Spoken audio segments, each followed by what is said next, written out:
Quand on parle de pervers narcissique, il y a certaines questions qui restaient floues pour moi.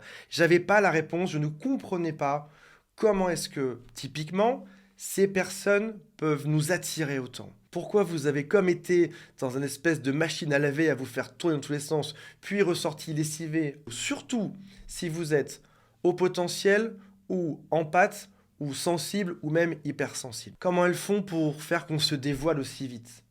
Comment elles font pour bouger toutes nos émotions à l'interne? Et quand on en sort, on manque de confiance en nous. C'est plein de questions qui sont différentes et qui sont reliées par une chose que j'ai découverte aujourd'hui qui s'appelle les niveaux de connexion émotionnelle créés par Thomas Lynch. Voici le schéma, on revient dessus dans un instant.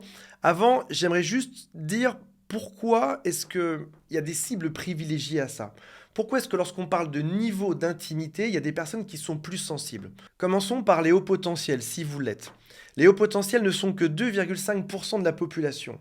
Et c'est des gens qui sont différents et donc qui ont dû toujours faire des efforts pour se faire accepter par les autres. Ce sont donc des gens qui se sont battus pour trouver une connexion avec les autres, pour se faire apprécier, qui rêvent d'une bonne connexion. Et ils y arrivent parfois, mais avec beaucoup de mal. Et tout d'un coup, ils vont tomber sur un pervers narcissique qui, au début, va leur dire « Tu es génial, j'ai toujours cherché quelqu'un comme toi ». Ça signifie que ils se sont toujours sentis différents et un jour, ils se sentent complètement reconnus et ça les attire. Deuxième type de profil, qui est une cible de choix pour les pervers narcissiques, c'est ce qu'on appelle les empathes.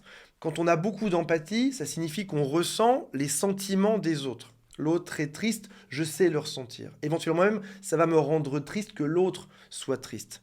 Et ça va très souvent de pair, pas tout le temps, mais très souvent de pair, avec une forme de dépendance affective. Si mes émotions, si mes sentiments sont liés aux tiens, ça signifie que j'ai tout intérêt à ce que tu sois heureux et que tu m'aimes pour que je puisse être heureux également dans cette équation. Donc les empathes sont des gens qui aussi cherchent une connexion émotionnelle forte avec les autres parce qu'ils ont déjà ça un peu au fond d'eux. Et ça les rend tristes lorsqu'ils n'ont pas cette connexion. Donc c'est une raison qui est encore un peu différente des hauts potentiels. Après ça arrivent les sensibles et les hypersensibles qui ont globalement, quand on a une grande sensibilité à tout, on est beaucoup plus heureux, on peut aussi être beaucoup plus malheureux. Comment éviter d'être malheureux quand on est hypersensible? Tout simplement en étant avec les bonnes personnes, des personnes qui nous aiment, des personnes avec qui on est connecté émotionnellement, des personnes à qui on peut faire confiance. Et ils vont se faire avoir dans ce qu'on va voir dans un instant parce qu'on leur promet quelque chose, on leur promet une connexion forte, on promet qu'on est intime ensemble, alors qu'en fait, ce n'est pas le cas. Et donc, comme ils rêvent de cette connexion privilégiée, ils vont être mis en confiance par le pervers narcissique qui va les tromper et qui va les faire arriver dans ce piège. Globalement, ce que je peux vous dire aussi, c'est que chaque être humain a envie de se connecter à l'autre. C'est quelque chose qui est très humain, mais ces trois profils-là l'ont probablement beaucoup plus que les autres. Alors voici les différents niveaux de connexion émotionnelle dont je vous parle, et on va voir que globalement, quand on ne connaît pas quelqu'un, on part de la case numéro 1, et plus on va le connaître, plus on va monter jusqu'à arriver au niveau 10, qui est, on est très intime, que ce soit en amitié, en amour, dans n'importe quel type de domaine, on est très intime et on se connaît par cœur. Quand vous ne connaissez pas quelqu'un, alors là on va parler du cas normal, c'est-à-dire pas d'un cas avec un pervers narcissique. Tu ne connais pas du tout quelqu'un, mettons un nouveau collègue de travail ou un nouveau copain qu'on te présente, tu vas parler de la vie quotidienne, de la météo, du trafic sur l'autoroute, il y a beaucoup de monde, il y a un embouteillage, etc. Éventuellement de la nourriture à la cantine ou du plat que vous êtes en train de manger.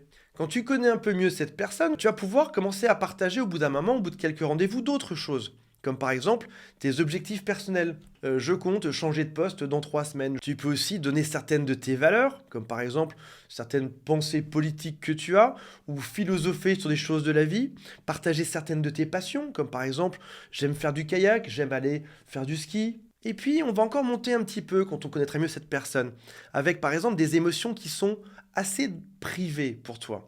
Par exemple, je déteste notre patron. Tu le dirais pas à tout le monde ça, tu le dirais à quelqu'un que tu commences à connaître un petit peu mieux. Quelqu'un à qui tu commences à faire confiance pour pas qu'il aille le répéter justement au patron. Tu vas aussi pouvoir donner certains jugements qui sont privés et des opinions qui sont socialement acceptables. On arrive après ça au niveau 7 et 8, tu arrives sur des opinions qui sont plus personnelles. Ça peut même être des pensées sur la relation que tu entretiens avec cette personne. Je t'aime bien, je te trouve chouette, j'aimerais qu'on se revoie. Tu peux aussi parler de ta vie, comme par exemple, j'ai raté mon mariage, on a divorcé il n'y a pas très longtemps, ou alors j'ai pleuré hier soir. On arrive au niveau 9, dans lequel tu vas peut-être révéler des désirs d'être plus intime avec l'autre. J'aimerais passer plus de temps avec toi. J'aimerais qu'on se voit plus souvent. Tu peux partager des doutes et des faiblesses. Tu fais suffisamment confiance à cette personne pour lui confier tout ça. L'étape numéro 10, c'est révéler un amour intense à l'autre. Je t'aime, je te trouve génial, je suis fou amoureux de toi. Tu peux aussi partager que tu as envie de faire une partie de ta vie avec cette personne, avoir une relation longue. Tu peux aussi partager des vulnérabilités ou des gros problèmes, des choses qui sont très honteuses et que tu partagerais vraiment à personne, sauf avec l'amour de ta vie qui doit tout connaître sur toi. Dans la vraie vie, on va d'un niveau à l'autre, on augmente doucement. Ça se fait de manière naturelle en principe. Au fil du temps, tu revois l'autre, tu as de plus en plus envie d'être bien avec cette personne. Et là où le pervers narcissique est très malin, c'est qu'il t'emmène directement dans les deux, trois dernières colonnes. Typiquement, dès le premier rendez-vous, il va te confier des choses qui sont incroyables sur sa vie, des choses qui sont presque trop intimes, comme si vous vous connaissiez. Il te fait confiance pour te raconter sa vie. Son ex-copain a été un monstre. Son ex-femme était atroce. Il a vécu des horreurs là-dedans. Il a failli peut-être y passer. Il y a eu des histoires de vol incroyables. Il te raconte tout, il te dévoile sa vie. Ça fait très peu de temps que vous vous connaissez, peut-être même que vous venez juste de vous rencontrer, mais il te déballe tout ça. Si t'es au potentiel hypersensible ou en pâte, t'adores ça. Tu cherches, tu cours après ça. Ce que tu cherches sur Terre, c'est arriver dans un bon niveau d'intimité avec les gens, parce que pour toi, c'est quelque chose d'essentiel. C'est une valeur essentielle d'être bien connecté aux gens.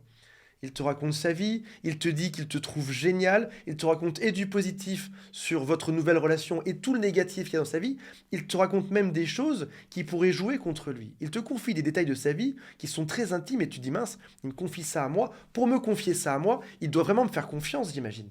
Et comme tu as toujours espéré ce genre de relation, comme tu as toujours rêvé de ce niveau de connexion émotionnelle, tu vas te confier également. Il t'a menti sur l'intégralité de l'équation, il t'a raconté tout ça, c'était juste du cinéma. Et toi, tu te livres, et là, tu ouvres ton cœur. Tu lui dis vraiment ce que tu ressens. Au début, tu es un peu dubitatif, tu te dis, mais c'est pas possible que ce soit aussi beau pour être vrai, il y a forcément un problème, il peut pas être si similaire, il peut pas autant m'aimer aussi rapidement, mais tu te laisses avoir par ça, parce que au fond de toi, tu as toujours espéré que ça arrive. Et tu te livres. Et là, tu vas donner des détails sur ta vie aussi. Donc, tu ouvres ton cœur, tu lui donnes ton amour et tu lui livres plein de choses sur ta vie. Rappelle-toi qu'il y a une règle avec les pervers narcissiques, tout ce que tu diras, c'est même pas pourra être retenu contre toi, tout ce que tu diras sera retenu contre toi. Tout ce que tu lui diras sera répété à tout le monde. Il va même pouvoir en jouer par la suite. Donc pendant la phase de lune de miel, même quasiment dès les premiers rendez-vous, on est directement là-dedans. Et puis, après ça, on arrive sur le grand piratage. Là où tu devrais rester dedans, en principe. Vous êtes amoureux, ça se passe bien, la phase de lune de miel se déroule à merveille. Il va tout à coup repasser dans la case numéro 1. T'arrives à la maison, il te parle plus. Il te parle quasiment plus de rien. Il ne partage plus rien avec toi. Il te fait ce qui s'appelle du stonewalling, c'est le mur de pierre. Tu passes dans la maison, c'est comme si tu n'existais pas. Tu es juste comme un gobelet en plastique, tu ne sers vraiment plus à rien dans sa vie. Tu ne comprends pas. Et puis il va alterner, il te remet en phase 10, 9 et 10, puis en phase 1 et 2 en permanence.